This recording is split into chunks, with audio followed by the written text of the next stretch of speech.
Hey y'all, welcome to the Honesty Circle, the safe space to discuss growing in adulthood, mental health, faith, and all the things in between.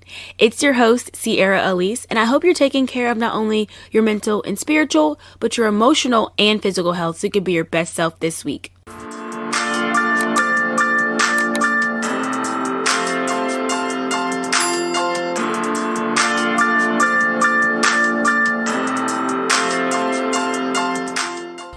Hey y'all, welcome back to the episode of The Honesty Circle. It's me, your host, Sierra Elise.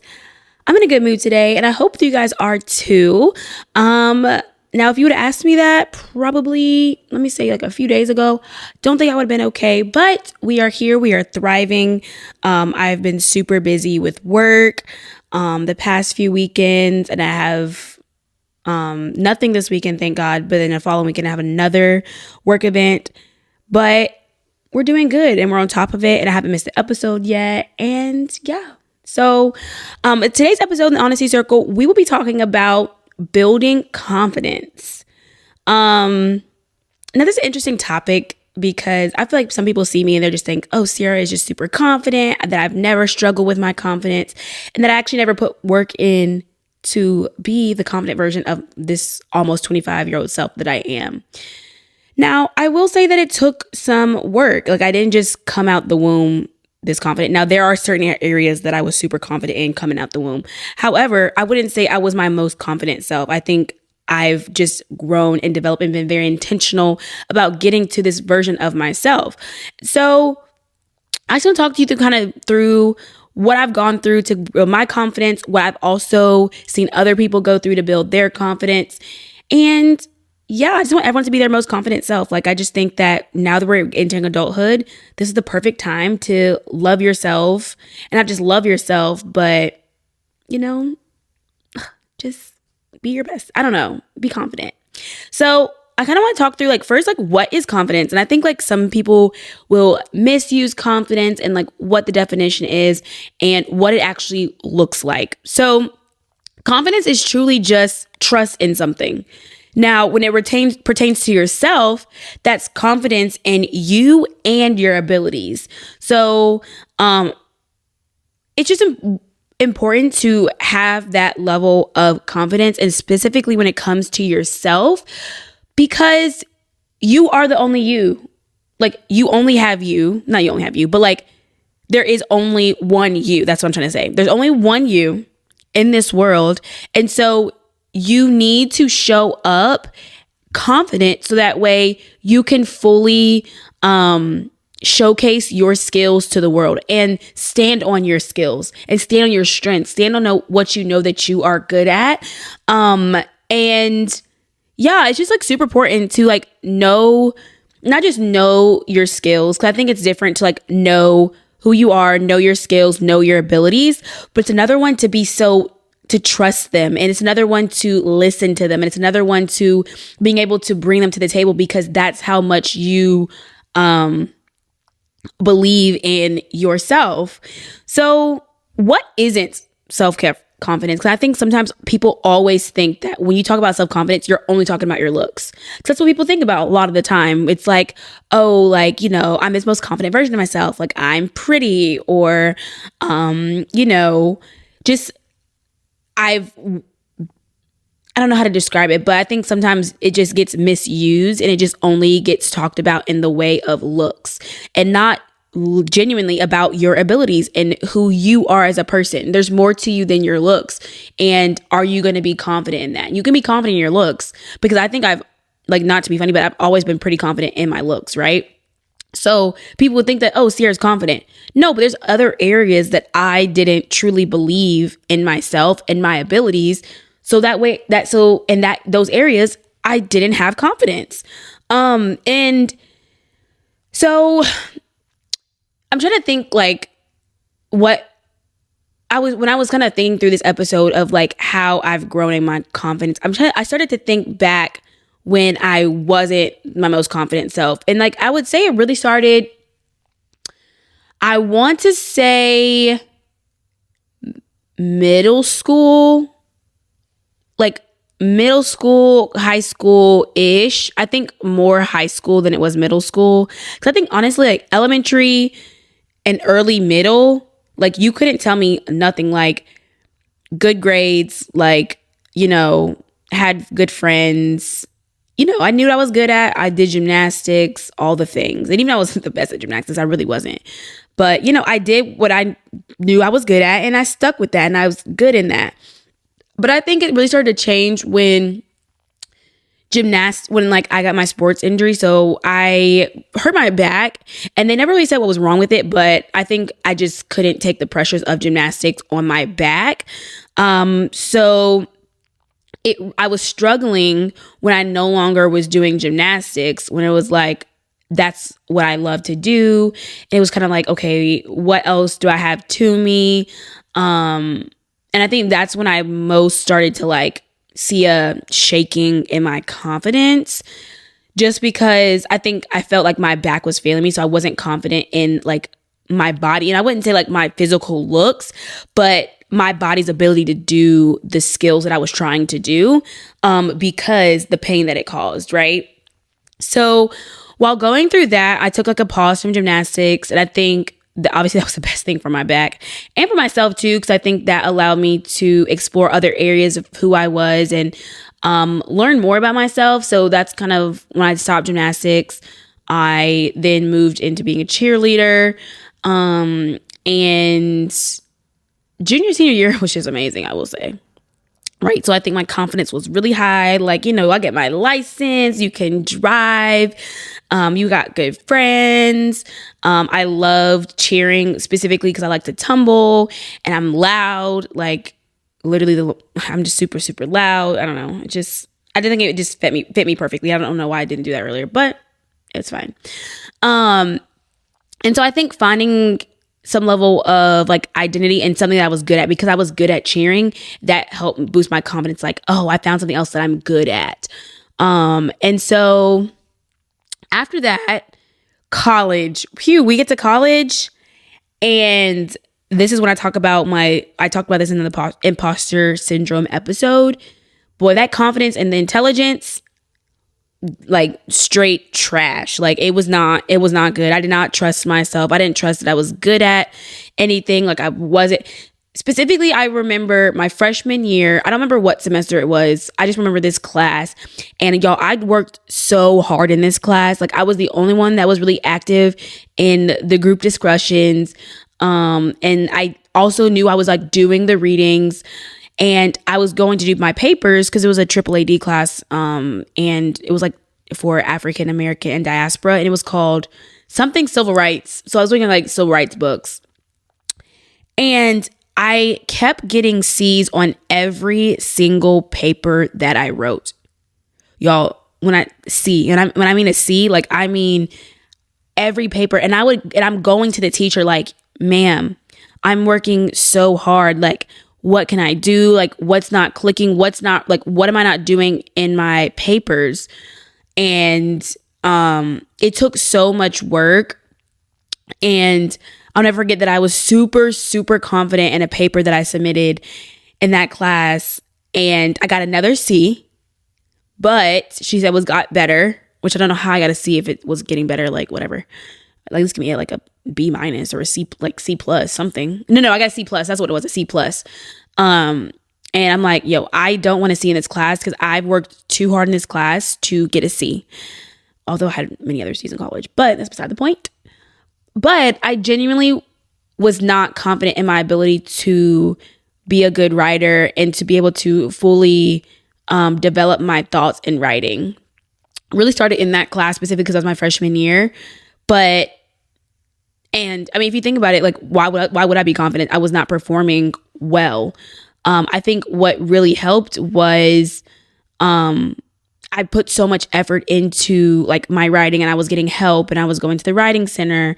And even though I did get a B in the class, thank God. But although I wasn't performing better on the actual grade, my confidence in my writing got better because I was being intentional on working on it. Right? I don't know if that makes sense, but point is,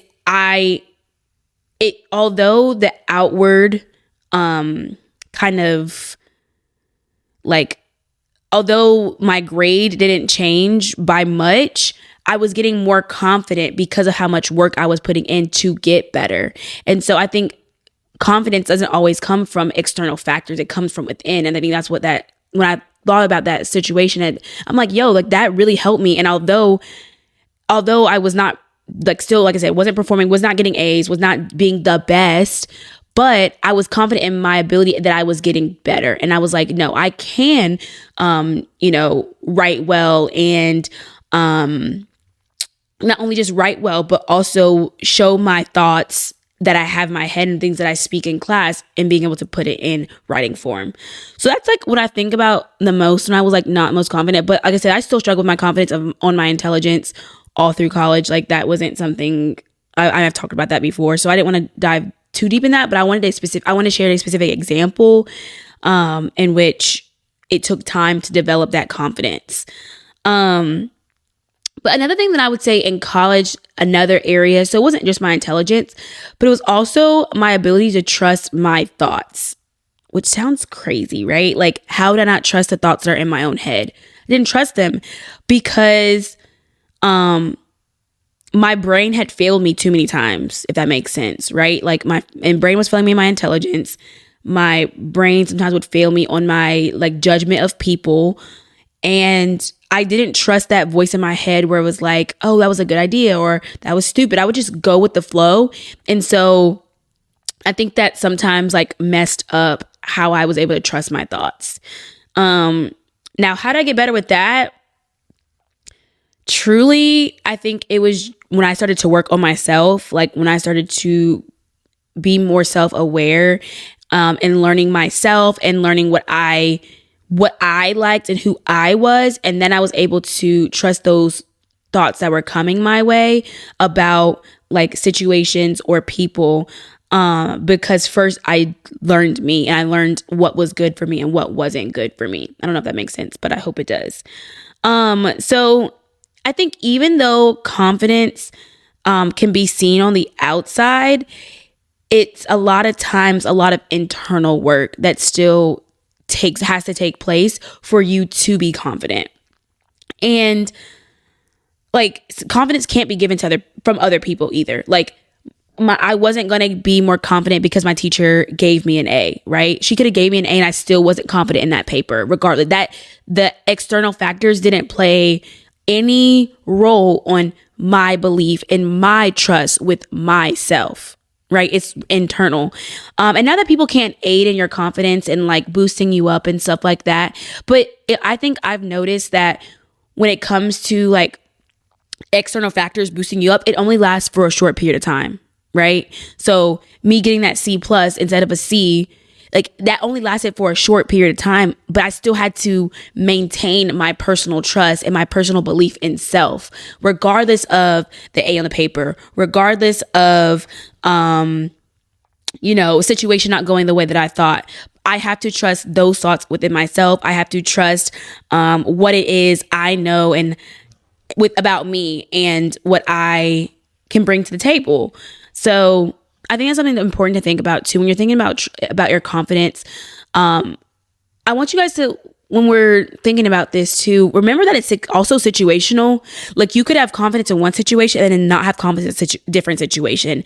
And in order to know the areas that you need to grow your confidence in, you need to be receptive to those times that the confidence isn't there, right?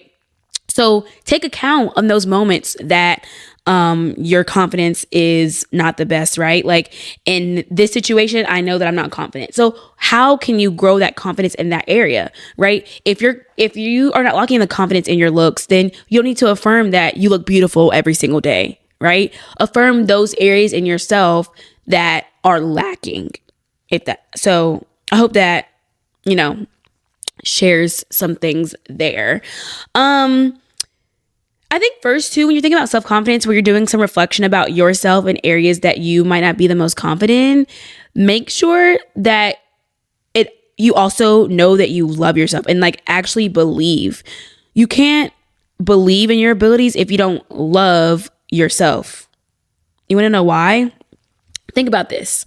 Think about this. So how could I believe that, what's an example? Let me think of an example. How could I believe that I can go out and speak in front of a group of people if I don't love what it is, like my story is, or what it is, like my voice or something like that? I have to love myself to be able to then trust what it is within.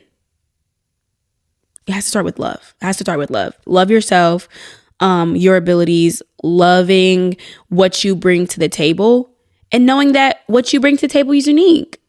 What you have within you, all that encompasses who you are. You are the one you in this earth. You are the one you that can do those things. Someone else can do it the same way, but they will never do it like you do. So hold on to that, and remind yourself of that you are valuable and you bring value to every single space that you walk in. Even if it's something that you might not be the most knowledgeable about, you're bringing something to the table.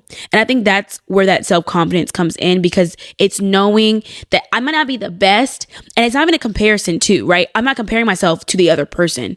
I'm not saying that I'm better than you. I'm not saying that I'm worse than you, but I'm saying that I am me, and I'm confident, and I'm standing on me, regardless of what anyone else has to say about it. I'm being me, and I trust me, and I love me. And so just some tips that are going to help you kind of when you're thinking about how you can be your most confident self. So one is, like I said, kind of figuring out what those areas are that you lack in confidence. So that's the first thing. First, we got to be self-aware, right? Let's be aware of where we need work. Okay. Then once we know where we need the work, I also want to go a little deeper too, where it's not just like, okay, I'm not confident in like my looks, right?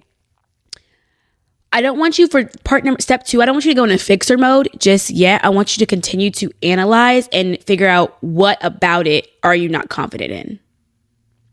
So if you're thinking about your intellect, right? Like for me, my intelligence, I was struggling with that. I'm no longer, not as much, but like my intellect, right? So what areas of my intelligence, because I know I'm smart, what areas do I think that I'm not smart in? Okay, my writing, struggles with I had in the past with like reading comprehension when I was in elementary school. Like those are specific areas. So we're not just thinking about look umbrella, then look situational, look deeper and find that pinpoint exact thing that it is that you're lacking in confidence, right? And then ask yourself why you lack that confidence. Now that is going to take some deep reflecting, some journaling, maybe even talking to a therapist. That might take a little work. These are not things that you can just do overnight. Like confidence doesn't come overnight. These are things that take work, but you have to know that it only comes if you're going to be intentional and putting the work in, right? Like if you want to be the most confident version of yourself, let's work on it. Let's do the work that it takes, and be consistent in the work so that way you can be that version of yourself. So like I said, number 1, umbrella term, what is the overarching thing that you are lacking confidence in? Number 2, pinpointing that specific area. 3, asking why, and keep asking why until you're satisfied with the answer, or not satisfied until you feel that you've gotten to the root of it, the root of that insecurity or that lack of trust within yourself. Okay. Now, the 4th one is we're going to finally put the steps in of like, okay, how can I pour back into that empty tank? Because I think when you think about it, right, when you don't trust in yourself, and if you're listening to this, you probably don't see my little hands here doing all the motions, but if you're watching, you can see my little tank that I'm trying to draw here in the air. But so like, imagine it's like a tank that you have right here, right? The areas that you have the confidence in, all the tank is all the way high, like the battery power of the tank, whatever is high.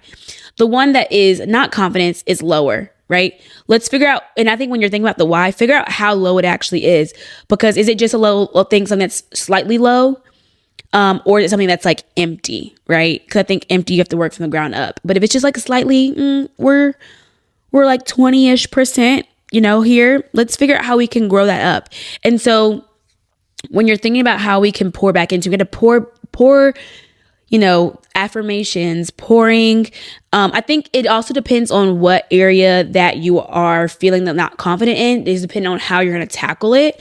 But I mean, one way is like affirming yourself. One way is maybe it's something that you think you need to change within yourself, because that's also okay. I think part of this understanding why is maybe it's something that you need to change. Like, I'm not confident sometimes about my cleaning abilities.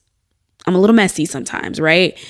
But that's going to take work on me making the choice to clean. And that's how I want to pour my tank back up on that example. So that's a short example, but you get my point, is that it might be affirmations. It might be something that needs to be changed. It might be learning more about yourself, and it might be an area that you don't love yourself in. So how can you figure out a way to not negative self-talk about those areas? How can we pour, not just affirming it, but changing the negative self-talk to a more neutral self-talk, and then moving to a positive self-talk in those areas that you feel that you are lacking in. And I think that's going to be a constant thing too. So it's like, that's the last step that I would say, but kind of take note on take inventory of those areas, right? So after working on that thing for maybe a month, and you're continuously doing the things to pour back into yourself so you can feel confident in that area, right? Take account at the end of the month of like, okay, let's pulse check. Like, okay, where are we at? Are we more confident in it? Are we struggling? Do we need to rework some things? Am I affirming myself and that I need to maybe switch up what I'm saying? It takes some pulse checks on how you are kind of performing in that. So those are my kind of tips on how to help you build your confidence. I want you guys to be your most confident version of yourself. That's the point of the Honesty Circle. Not just confident, but your best self. Like, I want y'all to be the best version of yourself. And that's what, like I said last episode, that's what the Honesty Circle is for, is to help us as soon to be grown adults. We're just young adults right now. We're just young adults. But whoever you are listening to this episode, know that you're not alone.